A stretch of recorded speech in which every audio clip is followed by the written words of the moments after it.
Hello അസ്സാമു അലൈക്കും. എല്ലാവരും സുഖമായിട്ടിരിക്കുന്നില്ലേ? ഇന്നൊരു റെസിപ്പി വീഡിയോ ആയിട്ടാണ് കേട്ടോ വന്നിട്ടുള്ളത്.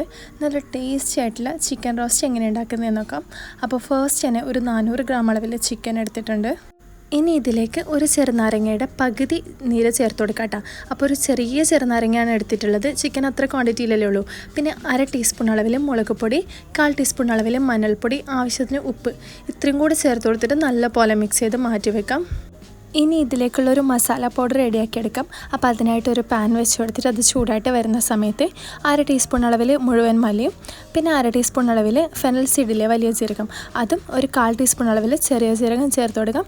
പിന്നെ 1/2 ടീസ്പൂൺ അളവിൽ തന്നെ കുരുമുളക്, പിന്നെ ഒരു ഏലക്ക, ഒരു ചെറിയ പീസ് പട്ട, 2 ഗ്രാമ്പു, പിന്നെ ഒരു വറ്റൽമുളക് ഇട്ട, ഇത്രയും കൂടി എടുത്തിട്ടാണ് നമ്മൾ ചൂടാക്കി എടുത്തിട്ടുള്ളത്. നല്ല പോലെ ചൂടായിട്ട് വരുന്ന സമയത്ത് നമുക്കത് ഓഫാക്കി കൊടുത്തിട്ട് ചെറുതായിട്ട് ചൂടാറുന്ന സമയത്ത് മിക്സിയുടെ ജാറിലേക്ക് ഇട്ട് കൊടുക്കാം. പിന്നെ ഒരു തണ്ട് കറിവേപ്പിലയും ഒരു 5-6 അല്ലി വെളുത്തുള്ളിയും കൂടി ചേർത്ത് കൊടുത്തിട്ടുണ്ട് കേട്ടോ. ഇനി ഇതെല്ലാം കൂടി നല്ല പോലെ പൊടിച്ചെടുത്തിട്ട് വരാം. ഒന്ന് ചതഞ്ഞ് കിട്ടും കേട്ടോ. ഇനിയിപ്പോൾ ഇതാ വേറൊരു പാൻ എടുത്തിട്ടുണ്ട്. അതൊന്ന് ചൂടായിട്ട് വരുന്ന സമയത്ത് നമുക്കതിലേക്ക് ഒരു 3 ടേബിൾ സ്പൂൺ അളവിൽ വെളിച്ചെണ്ണ ചേർത്ത് കൊടുത്തിട്ടുണ്ട്. പിന്നെ ഇതാ ഒരു ചെറിയ പീസ് ഇഞ്ചി നീളത്തിലരിഞ്ഞിട്ട് അതുകൂടെ ചേർത്ത് കൊടുക്കുന്നുണ്ട് കേട്ടോ. പിന്നെ നല്ല എരിവുള്ള പച്ചമുളകാണ് എടുത്തിട്ടുള്ളത്, അതൊന്ന് ചേർത്ത് കൊടുക്കുന്നുണ്ട്. പിന്നെ വീണ്ടും ഒരു തണ്ട് കറിവേപ്പിലയും കൂടി ചേർത്ത് കൊടുത്തിട്ടുണ്ട് കേട്ടോ. ഇനി ഇതെല്ലാം കൂടി നന്നായിട്ട് മൂത്ത് വരുന്ന സമയത്ത് നമുക്കിതിലേക്ക് ഒരു വലിയ സവാള നീളത്തിലരിഞ്ഞിട്ട് അതുകൂടി ചേർത്ത് കൊടുക്കുന്നുണ്ട് കേട്ടോ. ഇനി ഇതെല്ലാം കൂടി നല്ല പോലെ ഒന്ന് വഴറ്റിയെടുക്കാം. സവാള ചേർത്ത് കൊടുത്തിട്ട് ഒന്ന് വഴറ്റി വരുന്ന ടൈമിൽ നമുക്കിതിലേക്കുള്ള ആവശ്യത്തിനുള്ള ഉപ്പ് ചേർത്ത് കൊടുക്കാം കേട്ടോ. ഉപ്പ് ചേർത്ത് കൊടുക്കുന്ന സമയത്ത് പെട്ടെന്ന് തന്നെ സവാള വഴറ്റി വരും. അപ്പോൾ ഇതാ ഉപ്പും കൂടി ചേർത്ത് കൊടുത്തിട്ട് നന്നായിട്ട് തന്നെ അതൊന്ന് വഴറ്റിയെടുക്കാം. അപ്പോൾ ഇടയ്ക്കൊന്ന് അടച്ച് വെച്ചിട്ടൊന്ന് കുക്കാക്കി എടുക്കുന്നുണ്ട് കേട്ടോ, പെട്ടെന്ന് തന്നെ വെന്ത് കിട്ടാൻ വേണ്ടിയിട്ടാണ്. അപ്പോൾ ഒന്ന് തുറന്ന് കൊടുത്ത് നന്നായിട്ട് തന്നെ ഇളക്കി കൊടുക്കുന്നുണ്ട്. ഇനിയിപ്പോൾ ഇതാ നന്നായിട്ട് വഴറ്റി വരുന്ന സമയത്ത് നമുക്കിതിലേക്ക് ചിക്കൻ ചേർത്ത് കൊടുക്കാം കേട്ടോ. എന്നിട്ട് നന്നായിട്ടൊന്ന് മിക്സ് ചെയ്ത് കൊടുക്കാം. ഹൈ ഫ്ലെയിമിൽ വെച്ചിട്ട് വേണം കേട്ടോ മിക്സ് ചെയ്ത് കൊടുക്കാനായിട്ട്. അപ്പോൾ ചിക്കന് ആ ഒരു മസാലയൊക്കെ കൂടിയിട്ട് നല്ലൊരു ഫ്ലേവറൊക്കെ കിട്ടും.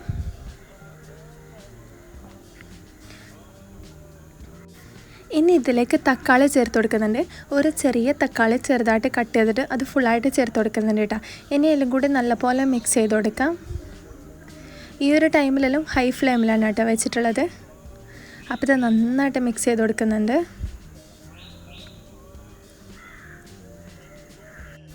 പിന്നെ നമ്മുടെ ചാനൽ ആദ്യമായിട്ട് കാണുന്നവരാണെങ്കിൽ എപ്പോഴും പറയുന്നത് പോലെ തന്നെ നമ്മുടെ ചാനലൊന്ന് സബ്സ്ക്രൈബ് ചെയ്തിട്ട് സപ്പോർട്ട് ചെയ്യാം കേട്ടോ. പിന്നെ വീഡിയോ ഇഷ്ടമായിരുന്നുണ്ടെങ്കിൽ ലൈക്ക് ചെയ്യാനും കമൻറ്റ് ചെയ്യാനും ഒന്നും മറക്കല്ലേ. അപ്പോൾ ഇത് നന്നായിട്ട് ഇതൊന്ന് ഇളക്കി കൊടുക്കുന്നുണ്ട്. ഇനിയിപ്പോൾ ഇതാ ഒരു 2-3 മിനിറ്റ് നേരം ഒന്ന് അടച്ച് വെച്ച് കൊടുക്കുന്നുണ്ട് കേട്ടോ. അതിനുശേഷം നമ്മളിതാ ഇതൊന്നുകൂടി തുറന്ന് കൊടുക്കുന്നുണ്ട്. ഇനി ഇതിലേക്ക് നമ്മൾ നേരത്തെ ചതച്ച് വെച്ചിട്ടില്ലേ ആ ഒരു മസാല ഫുള്ളായിട്ട് ചേർത്ത് കൊടുക്കുക. അപ്പോൾ ഞാൻ ഈ ഒരു ടൈമിൽ ഇതിലേക്ക് ആവശ്യത്തിനുള്ള മസാല മാത്രമേ പൊടി ചേർത്തിട്ടുള്ളൂ കേട്ടോ. അപ്പോൾ നമ്മൾ നേരത്തെ എടുത്തിട്ടുള്ള മസാല ഫുള്ളായിട്ടൊന്ന് ചേർത്ത് കൊടുക്കുന്നുണ്ട്. അപ്പോൾ ഇതത് ഫുള്ളായിട്ടൊന്ന് ചേർത്ത് കൊടുക്കാം. ഇനി ഇത് നന്നായിട്ടൊന്ന് മിക്സ് ചെയ്ത് കൊടുക്കണം കേട്ടോ. ഈ ഒരു ചിക്കനിലൊക്കെ മസാല നന്നായിട്ട് പിടിക്കുന്ന രീതിയിൽ നല്ല പോലെ ഇതൊന്ന് മിക്സ് ചെയ്ത് കൊടുക്കാം. അപ്പോൾ ഇത് മസാലയൊക്കെ ഫുള്ളായിട്ട് ചേർത്ത് കൊടുത്തിട്ടുണ്ട്. ഇനി നല്ല പോലെ ഒന്ന് മിക്സ് ചെയ്തെടുക്കാം കേട്ടോ. അപ്പോൾ നമ്മൾ ഇതിലേക്ക് ഒരുപാട് മസാല ഒന്നും ചേർത്ത് കൊടുക്കുന്നില്ല, ഇത്രയൊക്കെ ഉള്ളൂ കേട്ടോ ഇതിലേക്കുള്ള മസാലകൾ. അപ്പോൾ ഈ ഒരു പൊടിച്ചെടുത്തിട്ടുള്ള ഇൻഗ്രീഡിയൻസിൻ്റെയൊക്കെ മെഷർമെൻറ്റ് ഞാൻ ആ ഒരു ടൈമിൽ തന്നെ അതിൻ്റെ സൈഡിലായിട്ട് കൊടുത്തേക്കാം. അതൊന്ന് നോക്കിയാൽ മതി കേട്ടോ, അല്ലെങ്കിൽ ഫസ്റ്റ് കമൻ്റായിട്ടും കൊടുത്തേക്കാം കേട്ടോ. അപ്പോൾ ഇത് നന്നായിട്ട് തന്നെ ഇത് മിക്സ് ചെയ്തെടുക്കുന്നുണ്ട്. ഈ ഒരു ടൈമിൽ തന്നെ ഹൈ ഫ്ലെയിമിലാണ് കേട്ടോ നമ്മൾ വെച്ചിട്ടുള്ളത്. അപ്പോൾ നല്ല പോലെ മിക്സ് ചെയ്ത് കൊടുക്കാം. ഇനി ഇതിലേക്കുള്ളൊരു സീക്രട്ട് ഇൻഗ്രീഡിയൻ്റ് ആണ് സോയാ സോസ്. അപ്പോൾ അതൊരു 1/2 ടേബിൾ സ്പൂൺ അളവിൽ ചേർത്ത് കൊടുക്കുന്നുണ്ട് കേട്ടോ. അപ്പോൾ അതുകൂടെ ചേർത്ത് കൊടുത്ത് നല്ല പോലെ ഇതൊന്ന് മിക്സ് ചെയ്തെടുക്കുക. നമ്മൾ സോയാ സോസ് ചേർത്ത് കൊടുക്കുന്ന ടൈമിൽ മസാലയ്ക്ക് നല്ലൊരു ഫ്ലേവർ കിട്ടും. അപ്പോൾ അതുകൂടി ചേർത്ത് കൊടുത്തിട്ട് നന്നായിട്ട് ഒന്നുകൂടി മിക്സ് ചെയ്തെടുക്കാം. ഇനി നമുക്ക് ഈ ഒരു ചിക്കൻ ഒന്ന് കുക്ക് ചെയ്തെടുക്കണം കേട്ടോ. അപ്പോൾ അതൊന്ന് അടച്ച് വെച്ചിട്ട് മീഡിയം ഫ്ലെയിമിൽ വെച്ച് കൊടുക്കാം. ഇനി ഒരു 10 മിനിറ്റോ അല്ലെങ്കിൽ 15 മിനിറ്റോ ഒന്ന് അടച്ച് വെച്ച് കൊടുക്കാം കേട്ടോ. ഈ ഒരു ടൈം കൊണ്ട് തന്നെ ചിക്കൻ നന്നായിട്ട് വെന്ത് വരും. 10 മിനിറ്റൊക്കെ കഴിയുന്ന സമയത്ത് ഒന്ന് ചെക്ക് ചെയ്ത് നോക്കിയാൽ മതി. വേണമെന്നുണ്ടെങ്കിൽ ഒരു 5 മിനിറ്റ് നേരം കൂടി വെച്ച് കൊടുക്കാം. അപ്പോൾ അതാ ഒരു 15 മിനിറ്റ് കൊണ്ട് തന്നെ നമ്മുടെ ചിക്കൻ നന്നായിട്ട് വെന്ത് വന്നിട്ടുണ്ട്.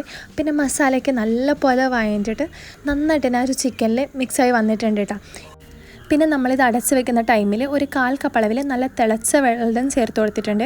അപ്പോൾ നിങ്ങൾക്ക് വേണമെന്നുണ്ടെങ്കിൽ ചേർത്ത് കൊടുത്താൽ മതി. ചിക്കനിൽ തന്നെ ഒരുപാട് വെള്ളം ഉണ്ടെങ്കിൽ ചേർത്ത് കൊടുക്കേണ്ട ആവശ്യമില്ല. ഇനിയിപ്പോൾ ഇതാ ഇത് നല്ല പോലെ വഴറ്റി വന്നിട്ടുണ്ട്. ഈ ഒരു ടൈമിൽ നമുക്കിതിലേക്ക് ഒരു 3 ടേബിൾ സ്പൂൺ അളവിൽ മല്ലിയില ചേർത്ത് കൊടുക്കാം കേട്ടോ. എന്നിട്ട് നല്ല പോലെ ഒന്നുകൂടി ഒന്ന് മിക്സ് ചെയ്തെടുക്കാം. പിന്നെ ലാസ്റ്റായിട്ട് ഇതിലേക്ക് ഗീ കൂടി ചേർത്ത് കൊടുക്കുന്നുണ്ട്. അപ്പോൾ ഒരു 1/2 to 1 ടീസ്പൂൺ വരെ നെയ്യ് ചേർത്ത് കൊടുക്കുക. അപ്പോൾ നല്ലൊരു ഫ്ലേവർ കിട്ടും നമ്മൾ ഈ ഒരു മസാലയ്ക്ക്. അപ്പം നിങ്ങൾക്ക് നെയ്യിൻ്റെ ഫ്ലേവറൊക്കെ ഇഷ്ടമാണെങ്കിൽ മാത്രം ചേർത്ത് കൊടുത്താൽ മതി. ഞാനിപ്പോൾ ചേർത്ത് കൊടുത്ത ടൈമിൽ നല്ലൊരു ഫ്ലേവറൊക്കെ കിട്ടിയിട്ടുണ്ട്. അപ്പോൾ നിങ്ങൾക്ക് ഇഷ്ടമാണെങ്കിൽ എന്തായാലും ഒന്ന് ചേർത്ത് കൊടുക്കാം. ഇനി ഒന്നുകൂടി ഒന്ന് മിക്സ് ചെയ്തതിന് ശേഷം നമുക്ക് ഫ്ലെയിം ഓഫായി കൊടുക്കാം. അപ്പോൾ നല്ല ടേസ്റ്റി ആയിട്ടുള്ള ഒരു ചിക്കൻ റോസ്റ്റിൻ്റെ റെസിപ്പിയാണ് ഇത്. അപ്പം നിങ്ങൾക്ക് ഇഷ്ടമായെന്ന് കരുതുന്നു. ഇഷ്ടമായിട്ടുണ്ടെങ്കിൽ എന്തായാലും ട്രൈ ചെയ്ത് നോക്കാം. നമ്മൾ നെയ്ച്ചോറിനൊക്കെ കൂടെയില്ലേ, നല്ല ബെസ്റ്റ് കോമ്പിനേഷനാണ് ഈ നെയ്ച്ചോറും ഈ ഒരു ചിക്കൻ റോസ്റ്റും പിന്നെ പരിപ്പറിയും മാത്രം മതി കഴിക്കാനായിട്ട്. അപ്പോൾ എന്തായാലും നിങ്ങൾ ട്രൈ ചെയ്ത് നോക്കിയിട്ട് നിങ്ങളുടെ ഫീഡ്ബാക്ക് അറിയിക്കുക. അതേപോലെ തന്നെ നിങ്ങളുടെ ഫാമിലിക്കും ഫ്രണ്ട്സിനും ഒക്കെ ഇതൊന്ന് ഷെയർ ചെയ്ത് കൊടുക്കാനായിട്ട് മറക്കില്ലേ. അപ്പോൾ വീഡിയോ ഇഷ്ടമുണ്ടെങ്കിൽ ലൈക്ക് ചെയ്യുക, കമൻറ്റ് ചെയ്യുക, ചാനൽ സബ്സ്ക്രൈബ് ചെയ്യുക. അപ്പോൾ ഇതുപോലുള്ള റെസിപ്പീസൊക്കെ ആയിട്ട് നെക്സ്റ്റ് വീഡിയോയിൽ കാണാം.